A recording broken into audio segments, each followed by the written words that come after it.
welcome back to my channel. In today's video, I'm going to be showing you how you can make your own custom watercolor sketchbooks with the good paper inside. Now, I really like working on Arches 100% cotton paper.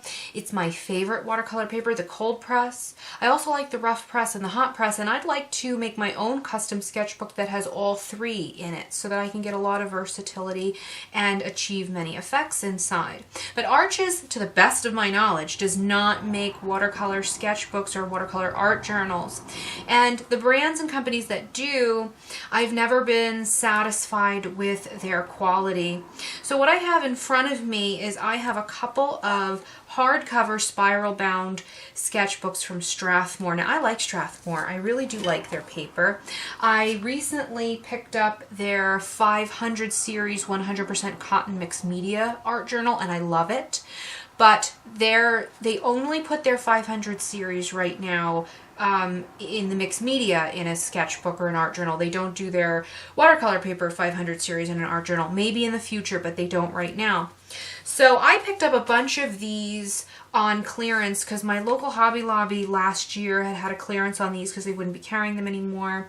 And then when AC Moore went out of sale, I'd gotten a couple more.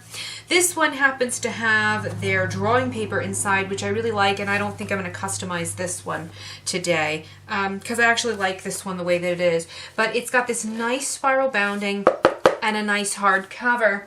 So I picked these up with the intention of using the paper inside.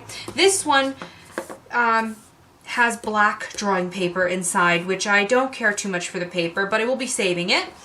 And this one has their 400 series watercolor paper inside, which I used to do those cute little gingerbread cookies that I did a tutorial on. The paper is not bad, but if I make something in it that I would be really pleased with and that I wanted to sell, or if a client had asked if they could purchase it, I wouldn't be comfortable selling it because it's their 400 series. So it's not 100% cotton, it's cellulose, fiber, and wood pulp.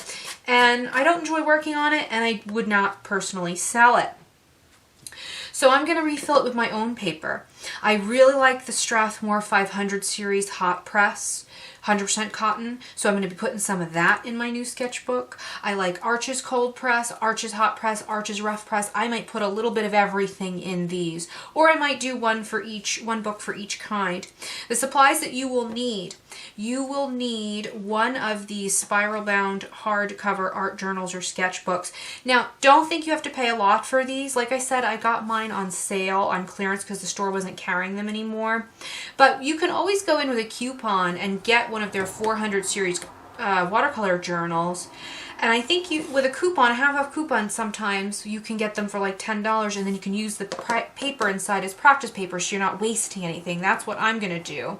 But I also know that they have some really, at Michael's and other big box stores, and even Target will have these with some really cheap sketch paper in it for like $4.50 or something. As long as it's got a nice sturdy metal spiral binding, it's nice and durable, good sturdy construction, and it has a nice hard cover that's going to last, you're going to be fine. So that's what I'm recommending. Do not try this with your sewn in, okay? These type of sketchbooks that have the sewn in binding, this tutorial won't work for you, okay? So I'm talking about specifically these. You'll need some paper of your choice. I'm going to be using, like I said, the Arches and the Strathmore 500 series. A ruler. You will need a hole punch, and you're going to want a paper cutter if you don't have the exact size paper that fits. It's ideal if you can choose a sketchbook that's going to fit the paper that you already have so you don't have to do any cutting.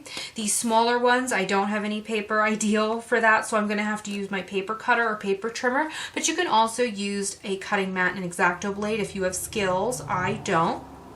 And the very first thing that I'm going to do, I'm starting with this black drawing paper because I never really liked it, and I'll keep it for like testing things out and scratch paper.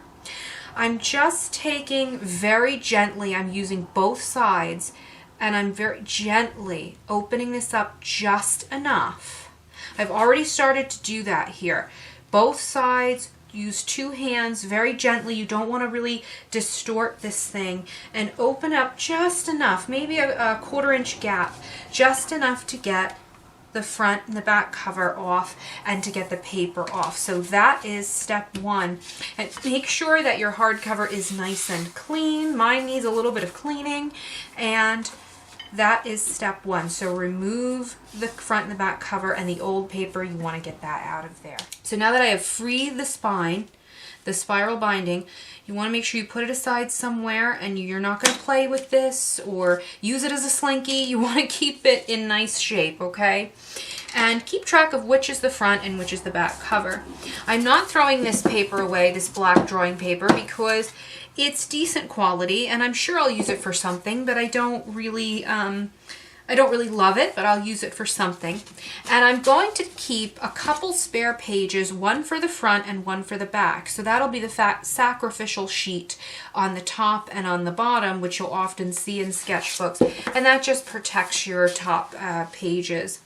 You also want to put all your pages together and measure the thickness, because whatever thickness went in this sketchbook, that's all paper weights and different papers, you know, are going to, even if let's say there was 50 sheets in here originally, it might only fit 25 sheets of the watercolor paper because it's much thicker. So whatever thickness this was designed to hold, that's what thickness you want to put back in its place, or maybe a little more. I'm not saying it's only going to be hold 25 sheets, I'm just giving you an example.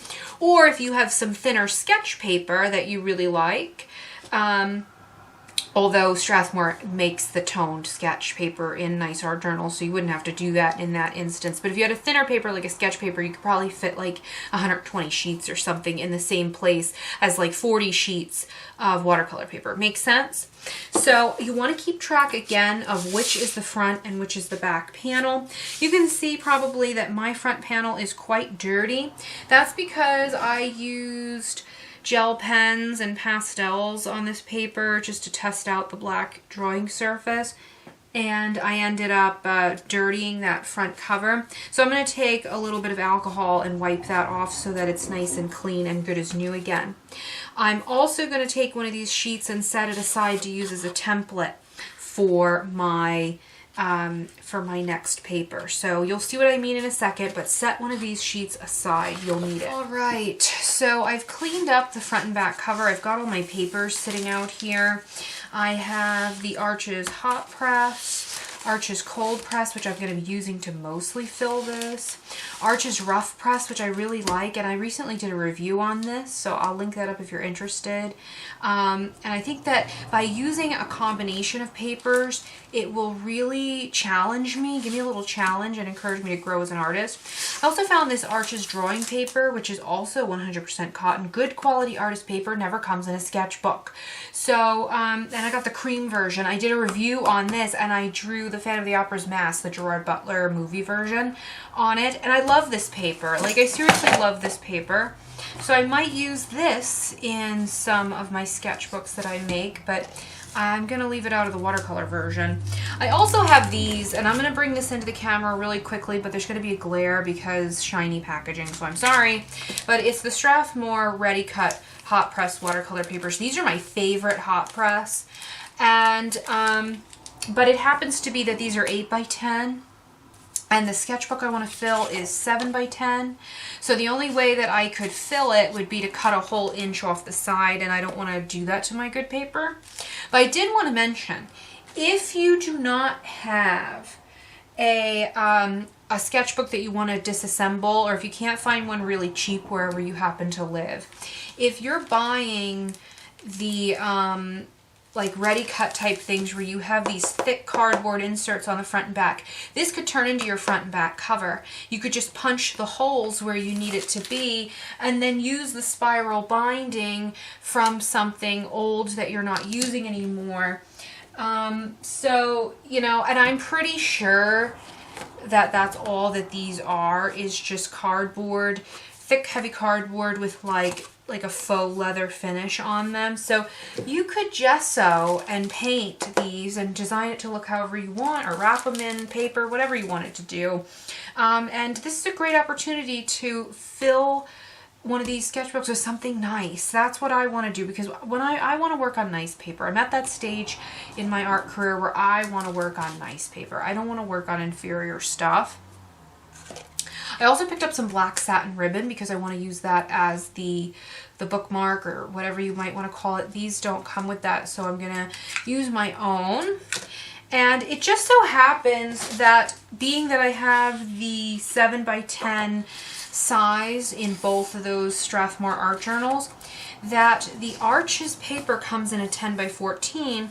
All I have to do is cut it in half, and I will get 2 of these sheets from one Arches sheet. So that is going to work great. I measured the paper insert that came inside this sketchbook, and it's about, it's a little bit less than half of an inch or so. It's maybe 3/8 or something like that. So I would not go too much bigger than a half an inch. You know, maybe a little bit thicker, but I don't think a whole inch would fit on this spiral binding. Don't push it too much. I really wouldn't push it too much, because you're gonna regret that. You want to make sure that there is enough room on the spiral binding for everything to kind of flow a little bit. Yeah, so notice how I keep putting so much emphasis on not overstuffing the spiral binding? We'll see how well that works out for us later in this video, and if I take my own advice. So I am going to get started on this, and I'll check back with you in just a minute. All right, so I have cut a sheet of Arches cold press down to be the exact same size as the template. I just used some of the old paper as a template. And I've used some tape to secure the edges so that it will not move, and I'm going to begin doing the hole punching. Now, unfortunately, you're not going to be able to use one of those machines that does like 3 hole punches at a time, because the spacing really matters. You need to make sure it lines up with the spiral binding. Also, the size of the hole punch really matters here.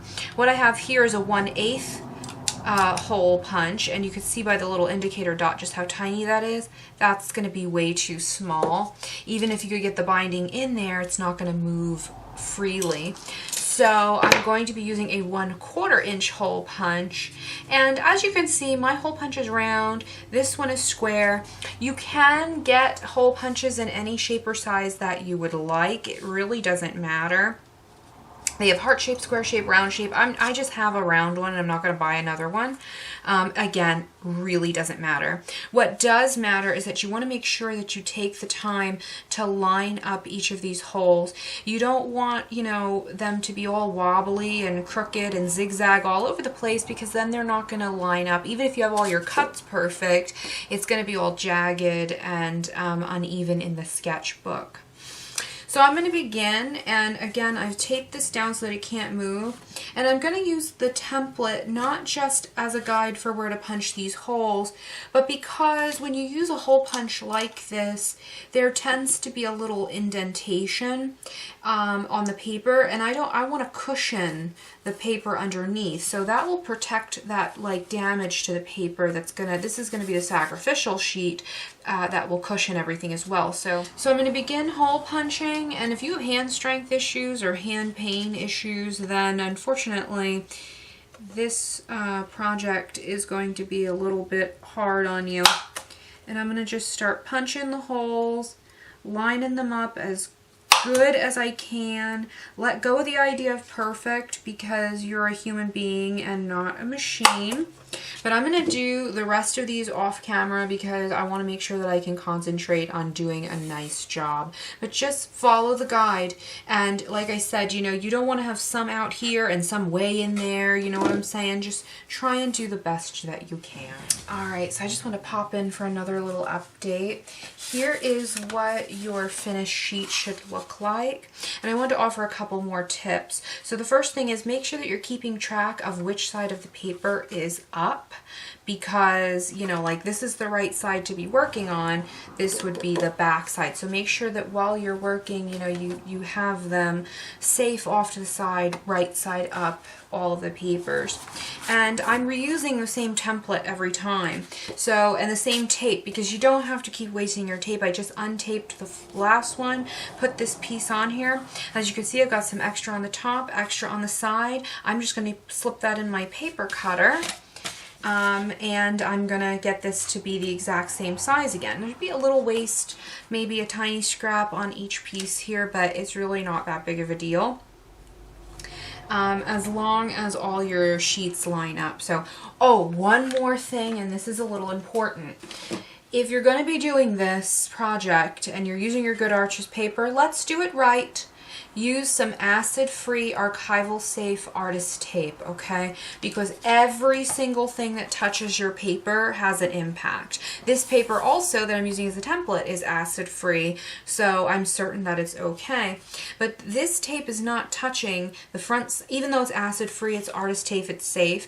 It's not touching the front side, it's touching the sacrificial sheet on top that I'm using as a template, and it's touching the back sheet of the paper. So I'm extra being safe on that. All right, so I've got all my pages off to the side. I cut out all the paper and I've organized it the way that I want it. So I've decided that for this sketchbook, I want it to go cold press, hot press, cold press, rough press, cold press, hot press, cold press, rough press. That way there would be approximately twice as much cold press as any of the other papers, but I'd still be alternating. And in this way, I would be able to enjoy all the different presses, cold, rough, and hot press, and get a little bit of a challenge from my sketchbook.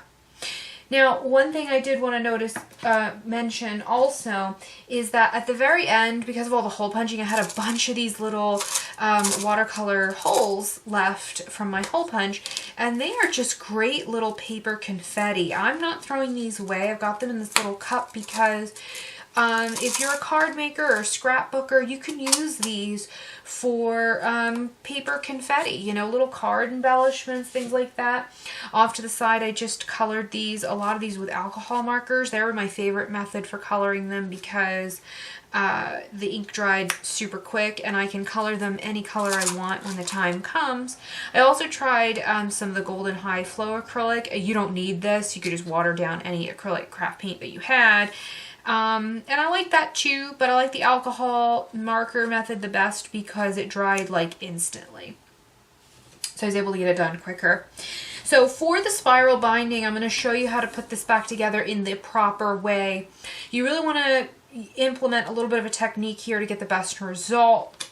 As you'll notice with your regular spiral notebooks when you get them home, you're not able to see where the binding comes together when the book is closed.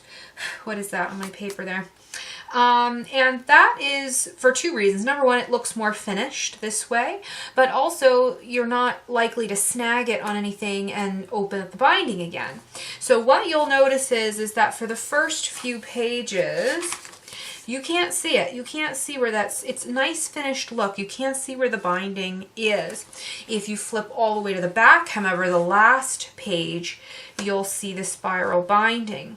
This is because they put the book together in just such an order that they have it enclosed inside like that. And that's what I'm going to show you how to do.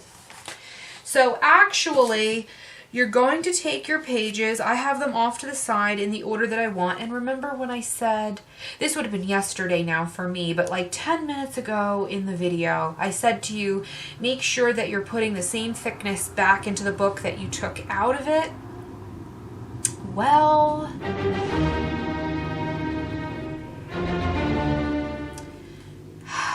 yeah, so I definitely cut probably more paper than what I needed, but you know what, it's done now and here we are. I have them alternating and in the order that I want and I'm ready to go. So what I've done is I started with what would have been the front sacrificial sheet of paper, and now I'm putting the pieces on. So right way up for you. So you want to make sure you keep track of what side is up, because you don't want to be working on the back of the intended paper surface. You're not going to get a good result like that. So this is the face of the cold pressed paper. It's face up for me, and I'm going to put it onto the binding. And of course I'm going to struggle a little bit because I'm on camera. I didn't struggle at all before, but now I'm on camera, so it's going to struggle. Oh, come on, really? Okay, so So I've got that on. This is the face of it, and then I'm turning it over.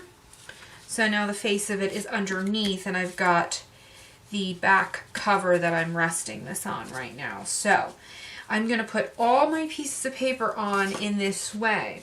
So this is face up, but when it comes over to the other side, when you spin it around, you'll see the back of the paper. So hopefully what I just said made sense. Make sure that you've opened your spiral binding enough that it's comfortable to get these sheets on, but I wouldn't put it on, you know, I wouldn't open them so much that you have an issue with it. So you're basically gonna thread the whole book in this way. You're going to, starting off with all the paper. So the first sheet that I put on will actually be the first sheet that I work on. All right, so I've got all my paper on, and here's kind of where the trick comes in. So I have the front cover and I have the back cover. The front cover is going to go on front side up. So this is the leather side. This is the outside of the sketchbook. And that is going to go on the sketchbook like so. And then put it on and fold it under. So this is how it should look. You should have, this is the front of your book, right? Turn it around, fold it under. Now, the back of your sketchbook is going to go on the other way. So this is the inside of the back cover. This is the back side of the back cover. So inside cover up on this one. And I gotta kind of move that binding a little bit. So you're gonna do the inside cover now. This is going to be the very back cover. And when it's open like this, that's when you're going to close the binding. Don't, you know, because now it will be secured inside, okay? So that's how you get that. Make sure that you do that with yours, otherwise you're going to be mad at me when you put your sketchbook together. So I'm just going to make sure that I tighten all of these really well. You could use a pair of pliers if it helps you out. I don't really feel the need to do that, but I'm gonna tighten all these and then I'll meet you back. Alrighty then, so I did tighten that spiral binding all the way. Make sure that you tighten it very secure. You may even want to go a tiny bit more secure or a tiny bit more snug than you think you need to, because it will loosen up a tiny bit over time. If I hadn't already mentioned, I think I forgot to mention, but these inside panels here, the inside, I just took some of that black drawing paper and I used some Liquitex matte acrylic gel to adhere it to the back, because the original inside cover was like a cream color. Oh, it was the same color as this. It was like this, and it said Strathmore in it, and I was just being really picky and I wanted to get rid of it. So I used some of that. And a lot of people don't realize that the Liquitex matte acrylic gel is not just an acrylic paint medium, but also an archival safe adhesive. And since I was putting my good paper in here, I didn't want to introduce anything that would not be archival, like a regular collage glue or something like that. So I used that just to err on the extra side of caution. So now when you close the book, that spiral binding will be inside, and you can now flip it over, and here is the front. So I'm really, really happy with how this is coming out, or with how this came out so far. Yeah, I mean, that is awesome. Wow. I'm really happy. I'm really, really happy. And of course it has that old world charm to it, and handmade charm to it, because it is handmade. Now, you may notice if you've overstuffed it that it might not be so free-flowing anymore, because I did overstuff this a little bit, which is exactly what I warned you guys not to do in the beginning of this video, but hey. So I am probably going to do this one as well. This is the Strathmore Art Journal in the landscape orientation, And the paper inside is fine. It's their 400 series watercolor paper, but it's not my favorite. And I think the rough press, the Arches rough press would be great in here because it's already a landscape orientation. I think that would be great for taking out with me and stuff. But I did decide to 86 the idea of the satin ribbon, even though I had cut it and had it ready to go, because it occurred to me last minute that I'm not entirely certain if, even though this is, you know, a satin ribbon, I don't know what dyes were used, what if it could be that there's acids in it, and I want to make sure that I'm keeping everything completely acid free here. But I mean, I really stuffed this like way too thick for the spiral binding, so yeah, don't do that. Make sure that you put the same thickness back into the book that you took out of it. But I'm totally fine with it. I'm really, really happy with it, and I can't wait to use it. So thank you guys so much for watching this video. I hope that you found it helpful. If you did and you got value from the video, don't forget to give me a thumbs up and subscribe for more videos. And as always, have a great day, and I'll see you guys in the next one. Bye.